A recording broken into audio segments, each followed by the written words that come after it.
Hello everyone, welcome back to my channel. আশা ৰাখিছো আপোনালোক সকলো নিশ্চয় ভালে আছে। আজিৰ দিনটো স্মৃতি হিচাপে ইউটিউবতে ৰাখি থওঁ বুলি এনেদৰে ভিডিও এটা কৰিছো আৰু আপোনালোকৰ লগতো শেয়াৰ কৰিছো। আজি আমি আহিছো তিনচুকীয়াৰ আসাম মটৰছ ডিলাৰলৈ বুলি। কিয় আহিছো কি কথা আপোনালোকে ভিডিওটো শেষৰলৈকে চালে গম পাব। আমিনো আজি কিয় ডিলাৰলৈ আহিছো তেন্তে আপোনালোকে ভিডিওটো শেষৰলৈকে চাব স্কিপ নকৰাকৈ।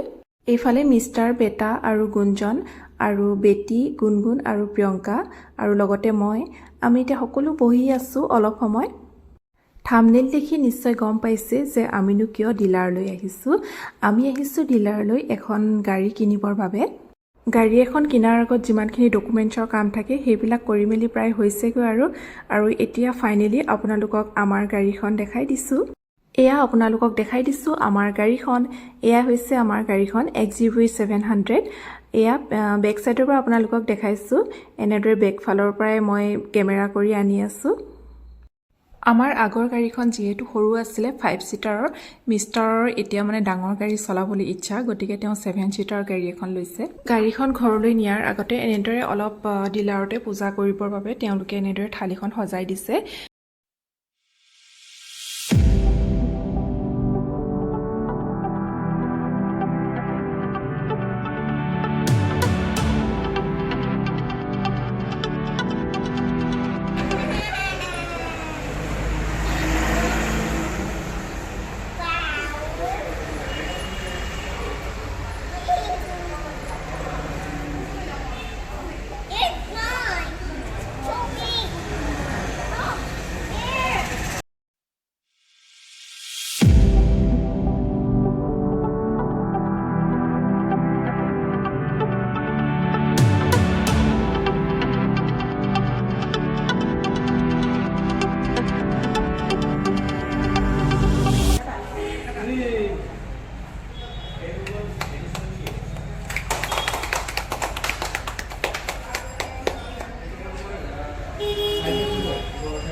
আমাৰ গাড়ীখন এতিয়া ডিলাৰৰ পৰা উলিয়াই লৈ গৈছো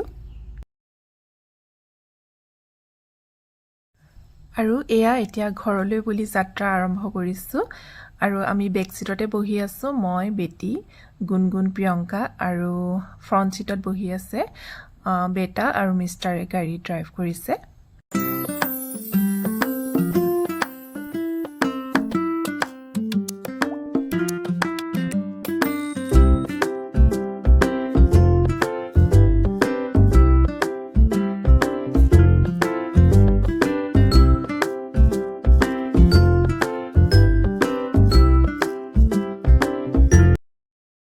ঘৰ আহি পালোহি আৰু ঘৰ আহিও গেটৰ সন্মুখতে এনেদৰে নিয়ম কিছুমান কৰি লৈছো।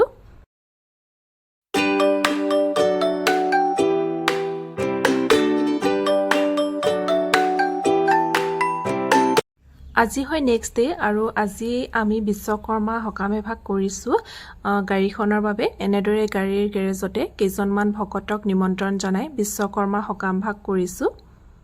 আজিৰ ভিডিওটো ইমানতে শেষ কৰি দিছো। আশা ৰাখিছো আপোনালোকে মোৰ ভিডিওটো চাই নিশ্চয় ভাল পালে। ভিডিওটো শেষৰলৈকে চোৱাৰ বাবে বহুত বহুত ধন্যবাদ থাকিল।